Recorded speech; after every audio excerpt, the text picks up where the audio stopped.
नमस्कार दोस्तों, मैं अंकुर उपाध्याय स्वागत करता हूं आप सभी का एक बार फिर से अपनी नई वीडियो में। दोस्तों, कल 2026 में प्रवेश कर जाएंगे। बाजार खुलेगा जरूर, लेकिन एक्शन नहीं होगा, स्टॉक स्पेसिफिक एक्शन होगा। लेकिन 2025 और 24 सेकेंड हाफ को भूल जाइए, फोकस कीजिए आने वाले समय पे, फोकस कीजिए आपका पैसा कहां बन सकता है। मैं एक सबसे इंपॉर्टेंट चीज आप सभी के साथ शेयर करना चाहूंगा वीडियो के स्टार्टिंग में।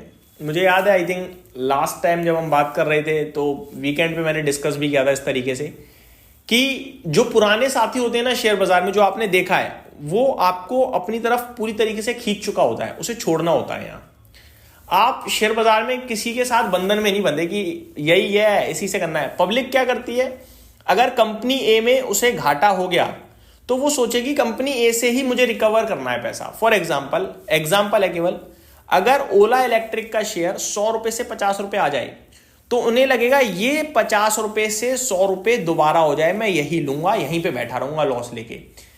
आपको अगर ओला इलेक्ट्रिक की जगह कोई सेकंड कंपनी दिख रही होगी जो 100 से 200 होने वाली है, यानी ऑलमोस्ट ये भी सिमिलर रिटर्न्स होते हैं, आप वहां शिफ्ट नहीं करोगे अपना पैसा, आप उसी में घुसे रहोगे। क्यों? क्योंकि आपको लगता है वो करेगा, ठीक है, ये छोड़ दिया। आपको कभी कभार चेंज करनी पड़ती है चीजें, और शेयर बाजार में अगर आप अपने व्यू को चेंज नहीं कर सकते तो आपको ट्रीटमेंट की जरूरत है, क्योंकि आप में इतनी पावर नहीं है कि आप अपने हिसाब से चीजें रन कर सकते हो। जो जैसा चला रहा है आपको वैसा ही होना पड़ेगा। यह होती है मोमेंटम बाइंग, एक होती है फंडामेंटल बाइंग। आपने देख लिया सब कुछ, सब बढ़िया है, लेकिन कंपनी चल नहीं रही है किसी कारणों से, तो बैठ जाओ आप भी उसी कंपनी में, उसी नाव में। जब चलेगी, जब किसी का फोकस आएगा, बढ़िया चलेगा। लेकिन कोई गिर रहा है, सब खराब हो रहा है, लेकिन आप छोड़ नहीं रहे हो, तो ये आप गलती कर रहे हो। तो 2025 में जो हुआ या 2024 में जो हुआ या जो उससे पहले जो हुआ है सब भूल जाओ। 2026 में क्या हो सकता है उस पर फोकस करते हैं। तो मेरा सिंपल सा कुछ फॉर्मूला टाइप मैं आपके साथ शेयर करता हूं। फॉर्मूला तो क्या है, कोई रॉकेट साइंस नहीं है, सिंपल चीजें हैं। एक तो मेरे को लगता है कि ये साल दोबारा सरकारी कंपनी के लिए हो सकती है। अब सरकारी कंपनियां बाजार में भाई साहब बहुत हैं। मैं कह दूं सरकारी कंपनियों के लिए बढ़िया हो सकता है, और 2026 जब खत्म हो रहा होगा मैं 10 कंपनियां बता दूंगा सरकारी जो बढ़िया कर गई होंगी। मैं कह दूं भैया लो, मैंने तो कहा था, लेकिन उससे फायदा नहीं है क्योंकि सरकारी स्पेस बहुत बड़ा है। तो हमें ध्यान क्या देना है, मेरे को लगता है एक तो आप म्यूचुअल फंड के माध्यम से पीएसयू फंडिंग पे चले जाओ, सबसे सिंपल रहेगा। अदरवाइज फरवरी तक मुझे रेलवे स्टॉक्स पे ध्यान देना है। अगर मोमेंटम आ रहा है मैं बना रहूंगा और मैं एक्यूमुलेट भी करूंगा।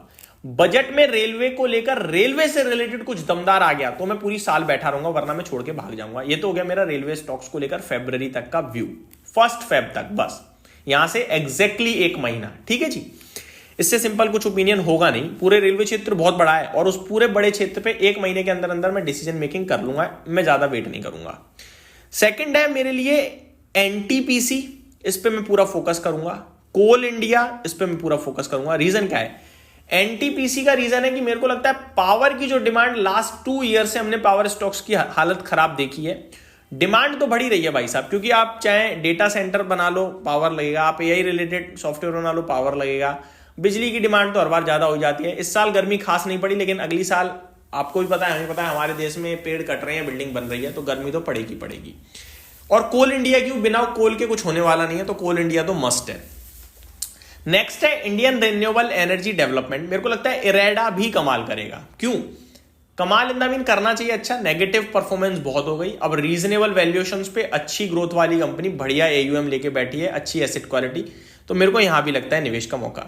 आरईसी पीएफसी पावर से रिलेटेड अच्छी पिटाई पड़ गई है, ये भी मेरे को लगता है यहां करंट भाव से नहीं गिरने चाहिए।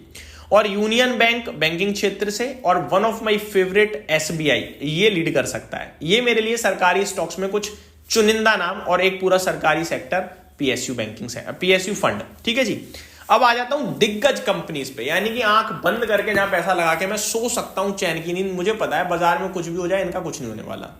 पहला नाम है अल्ट्राटेक सीमेंट। ये मतलब अच्छी खासी मेरे को लगता है डिप पे मिल रहा है।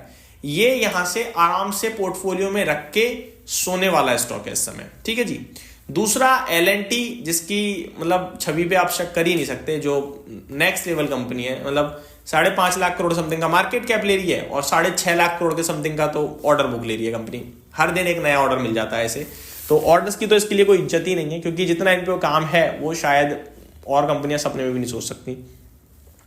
फिर प्राइवेट क्षेत्र से मेरे को लगता है एचडीएफसी और आईसीआईसीआई बैंक, इनमें से एक आउट परफॉर्म करेगा इस बार, और पॉसिबिलिटीज लग रही है जैसे एचडीएफसी बैंक करेगा इस बार। बाकी आईसीआईसीआई बैंक देखेंगे एक दो रिजल्ट्स के बाद। देन बजाज ऑटो मेरे को लगता है इस बार कर सकता है टू व्हीलर में कमाल, क्योंकि ईवीज में भी अच्छा कर रहे हैं। हालांकि टीवीएस का मुकाबला कोई नहीं कर पा रहा दूर दूर तक। उनकी स्कूटी जिस लेवल पे बिक रही है, वो मतलब 7-7 लाख स्कूटी बेच रहा है यार अगला एक महीने में, अलग ही बेच रहा है भाई। तो बजाज ऑटो मेरे को लगता है ये भी अच्छा कर सकता है। बजाज ऑटो को 3 व्हीलर का साथ मिलेगा एक, और 2 व्हीलर में स्कूटी का भी, चेतक का स्पेशली, और बाइक्स तो अच्छा चली रही हैं इनकी।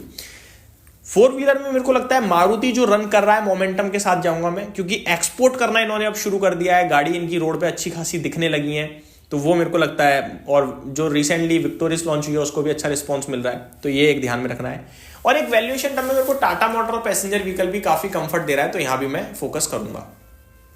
मिड कैप क्षेत्र से मेरा मानना ये है, एक तो सेंट्रल डिपॉजिटरी मेरे को लगता है शेयर बाजार जब अच्छा होगा अगर 2026 में, तो वापस से डीमेट अकाउंट ओपन होंगे, वापस से लोग डीमेट में पैसे डालेंगे, शेयर्स खरीदेंगे। तो सीडीएसएल एक लगता है मेरे को, अकाउंट खुलेंगे तो एंजल वन अच्छा लगता है मेरे को।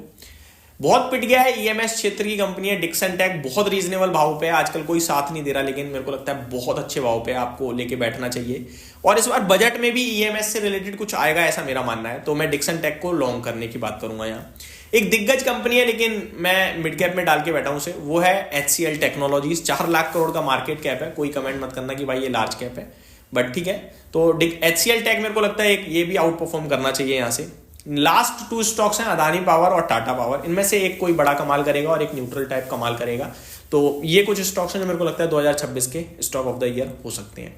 तो ये मेरी तरफ से अपडेट थी, उम्मीद करता हूँ डिटेल्स पसंद आई होगी। Thank you so much for watching this video. Good night guys.